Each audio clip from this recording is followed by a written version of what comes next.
నీ పిల్లలకి దేవునితో ఉన్న బంధాన్ని కాపాడుకోవడం నేర్పించు. దేవునితో ఉన్న బంధాన్ని కాపాడుకోవడం నేర్పించు.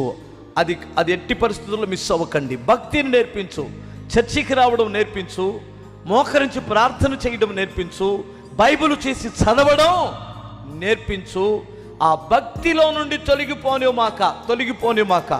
నీ పిల్లలకు నువ్వు భక్తి నేర్పిస్తే మధ్యలో కొంచెం అలా జరికించినా తిరిగి మన లైన్లోకి వచ్చేస్తాడు. దేవునికి స్తోత్రం చెప్పాలి. నీకు అర్థమవుతుందా? భక్తిని ఎట్టి పరిస్థితుల్లో వారికి మిస్ అవ్వనివ్వద్దు. మా పిల్లల్ని ఇంటి దగ్గర పెట్టేస్తానన్నయ్య, ఇంట్లో పెట్టి టీవీ పెట్టాను, వాళ్ళ గోలని వాళ్ళు చూసుకుంటుంటారని నేను ఒక్కదాన్నే భక్తి చేయడానికి వచ్చానని రామాక. అర్థమవుతుందా? వాడిని చర్చికి తీసుకొని రండి. పిల్లల్ని భక్తి నేర్పించండి. హల్లెలూయా. 2 చేతులెత్తి చెప్పు.